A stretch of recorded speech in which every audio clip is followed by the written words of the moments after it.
नमस्कार दोस्तों, स्वागत है आपका हमारे चैनल पर। आज हम बात करेंगे वायुमंडल की परतों के बारे में। ये बहुत पूछा जाने वाला एक टॉपिक है, जो कि इससे संबंधित कई बार परतों के नाम पूछे जाते हैं, कई बार परतों की श्रृंखलाएं पूछ ली जाती हैं कि इनको क्रमवार लिखिएगा कि कौन पहले है कौन बाद में है। कई बार इन परतों से संबंधित और जानकारियां पूछी जाती हैं, जैसे कि इसकी ऊंचाई कितनी है, किसमें कितना वलय है, ये चीजें पूछ ली जाती हैं। इसलिए ये टॉपिक हमारे लिए महत्वपूर्ण हो जाता है। इसमें हम वायुमंडल के बारे में भी जानेंगे, इसलिए वीडियो पर आप पूरा बने रहिएगा, जिससे कि आपका ये टॉपिक यहीं पर कंप्लीट हो जाए। सबसे पहले हम जानते हैं कि वायुमंडल है क्या, वायुमंडल कहते किसे हैं। सबसे पहला प्रश्न तो हमारे लिए यही बन रहा है कि भाई वायुमंडल है क्या, ऐसी क्या चीज है जिसको हम वायुमंडल बोलते हैं।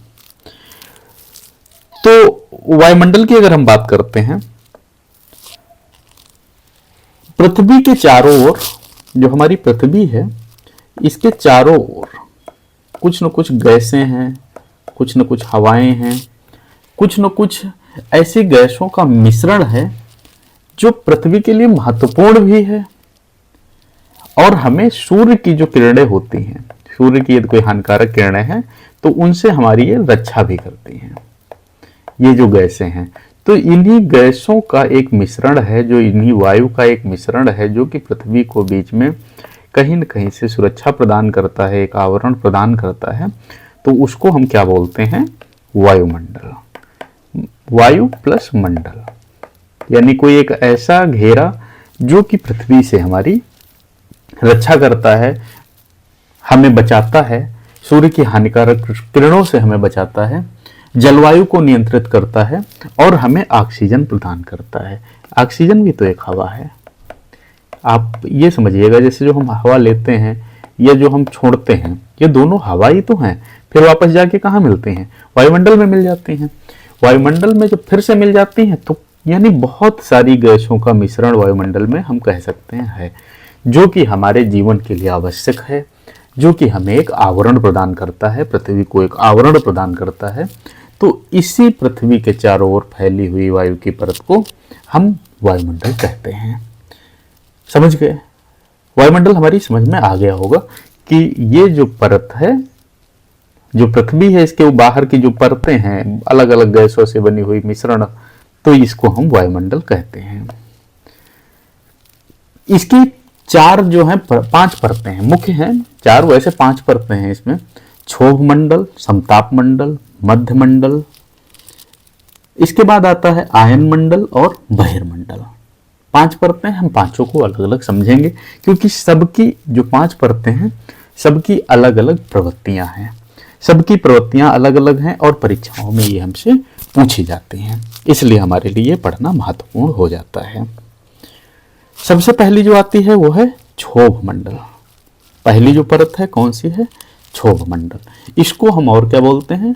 ट्रोपोस्फेयर। ये आपको दिख रही होगी, ये है क्षोभ मंडल, ट्रोपोस्फेयर। इसके बारे में थोड़ा अब हम समझ लेते हैं। देखिए, यह 8 से 15 किलोमीटर तक 8 से 15 किलोमीटर तक फैली हुई है। मौसम की जो घटनाएं हैं, जैसे बारिश होना, तूफान होना, तूफान जो आता है ना, तूफान होना, बादल बनना, ये हमारा इसी क्षोभ मंडल में ही होता है। अच्छा, एक चीज आप और ध्यान रखिएगा, जो तापमान होता है वो ऊंचाई के साथ तापमान घटेगा।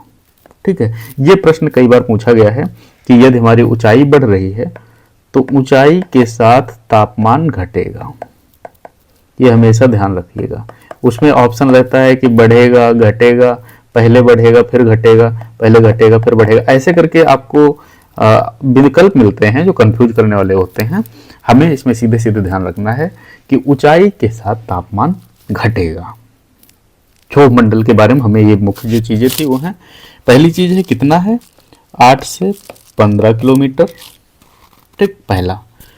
जो मौसम की घटनाएं हैं, बादल बनना, बारिश होना, ये सब कहाँ होगा? क्षोभ मंडल में। और तापमान ऊंचाई के साथ घटेगा। ये महत्वपूर्ण इसकी चीजें हैं। इसके बाद आता है समताप मंडल। समताप मंडल, इसको हम क्या बोलते हैं? स्ट्रेटोस्फेयर। ठीक है, स्ट्रेटोस्फेयर बोलते हैं हम समताप मंडल को। अब इसके बारे में कुछ इसकी विशेषताएं जान लेते हैं। सबसे पहले जानते हैं 15 से 50 किलोमीटर ऊंचाई कितनी है? 15 से 50 किलोमीटर की ऊंचाई हो जाएगी। ओजोन परत जो रहती है, बहुत ये कई बार ये पूछा गया है कि ओजोन परत किस में पाई जाती है, तो ओजोन परत जो पाई जाती है वो हमारी समताप मंडल में ही पाई जाती है। ठीक है, तो हमारी ओजोन परत हो गई समताप मंडल में। इसके अलावा क्या है, ओजोन परत का काम क्या रहता है? सूर्य की पराबैंगनी किरणें जो हैं उनसे ये रक्षा करती है। ओजोन परत क्या करती है? सूर्य की पराबैंगनी किरणों से रक्षा करती है। इसमें तापमान, ये मुख्य बिंदु आ गया, ऊंचाई के साथ बढ़ेगा। तापमान ऊंचाई के साथ बढ़ता है। क्षोभ मंडल में क्या था? तापमान घटेगा। समताप मंडल में ऊंचाई के साथ तापमान बढ़ेगा। ठीक है, तीन चीजें इसकी हमें पता चली। ऊंचाई है 15 से 50 किलोमीटर के बीच की रेंज है। ओजोन परत मिलेगी जो कि हमारी सूर्य की पराबैंगनी किरणों से रक्षा करेगी। तापमान ऊंचाई के साथ बढ़ेगा। ठीक है, ये हो गया हमारा समताप मंडल। यदि आपको वीडियो पसंद आ रहा है तो आप लाइक जरूर करिएगा, सब्सक्राइब करिएगा, जिससे कि आने वाले वीडियो भी आपको समय से मिलते रहें। अगला जो आता है हमारा वो है मध्यमंडल। मध्यमंडल पे आ गए भाई। मध्यमंडल के बारे में चलो थोड़ा बहुत देख लेते हैं। मध्यमंडल की जो विस्तार है इसका वो 50 किलोमीटर से 85 किलोमीटर के बीच का है। 50 किलोमीटर से 85 किलोमीटर के बीच का है। 50 to 85, ये हमारा हो गया मध्यमंडल। अब क्या होता है, इसमें जो तापमान है वो घटेगा। ऊंचाई के साथ में तापमान घटेगा। और एक चीज है, यहाँ सबसे ठंडा तापमान जो -90 डिग्री सेंटीग्रेड तक है वो पाया जाएगा। और क्या है, उल्काएं, जो आपने पढ़ा होगा ना, उल्का पिंड नहीं पढ़ा है तो हम वो आपको पढ़ाएंगे भी। उल्का पिंड जो होते हैं वो यहाँ पर इस परत में आकर जलकर नष्ट हो जाएंगे। प्रश्न क्या बनता है, किस परत में उल्का पिंड नष्ट होते हैं? तो ये है मध्यमंडल में, मीसोस्फीयर में उल्का पिंड जो है वो नष्ट हो जाएंगे। ये आपको यहाँ से पढ़ना रहेगा। तो इनके बारे में हमें जो मुख्य जानकारी मिली क्या है, 50 से 85 किलोमीटर की विस्तार, तापमान घटेगा, तापमान जो है घटेगा, -90 डिग्री सेंटीग्रेड तक चला जाएगा, उल्का पिंड इसमें नष्ट हो जाएंगे। इसके बाद आता है थर्मोस्फीयर यानी आयन मंडल। आयन मंडल के बारे में चलो देख लेते हैं, कहाँ है पहले ये देखते हैं। ये रहा, देखो क्रम यही है ना, ट्रोपो पढ़ा, स्ट्रेटो पढ़ा, मीसो पढ़ा। ठीक है, अब आते हैं थर्मोस्फीयर, आयन मंडल में। इसमें क्या होता है, जो इनका विस्तार है वो 85 से 600 किलोमीटर तक है। इनका काफी बड़ा विस्तार है, 85 से 600 किलोमीटर तक का इनका विस्तार है आयन मंडल का। इनकी जो और एक बात हमें पता चलती है वो है, इसमें आयनित गैसें पाई जाती हैं। ये रेडियो संचार में सहायक होती हैं। प्रश्न क्या आता है कि रेडियो संचार के लिए उपयोगी गैसें किसमें पाई जाती हैं? तो वो पाई जाती हैं आयन मंडल में। ठीक है, रेडियो संचार के लिए आपको उपयोगी गैसें इसमें पाई जाएंगी। ये प्रश्न इसमें महत्वपूर्ण बनेगा। देखो, हर एक स्फीयर यानी हर एक जो परत है उससे संबंधित हम आपको प्रश्न भी बताते चल रहे हैं, जिससे कि जब आप वहाँ पर हल कर रहे हो या काम कर रहे हो या पढ़ रहे हो तो आपको ध्यान रहे कि कौन सा प्रश्न यहाँ से पूछा गया था। और हम अक्सर उसी प्रश्न पर दबाव देते हैं, जोर देते हैं जो आपकी परीक्षाओं में पूछा जा चुका हो। इसके बाद आती है बहिर्मंडल। बहिर्मंडल आएगा। बहिर्मंडल यानी इसको बोलते हैं एक्सोस्फीयर। अच्छा, एक्सोस्फीयर में क्या है, चूंकि ये बाहर की परत है, इसलिए इसका जो दायरा है यानी जो इसका क्षेत्र है 600 से 1000 किलोमीटर तक हो जाएगा। बहिर्मंडल पूरे बाहर बाहर काम करेगी, यानी इस परत के भी बाहर जो काम करेगी वो आपका बहिर्मंडल कहलाएगा।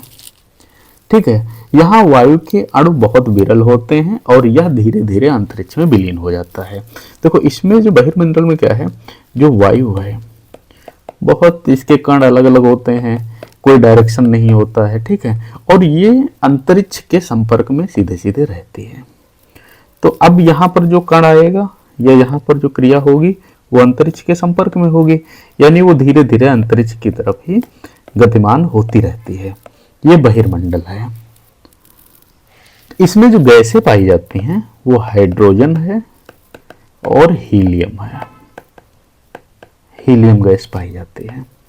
हाइड्रोजन और हीलियम गैस इसमें मुख्य रूप से पाई जाती हैं बहिर्मंडल में।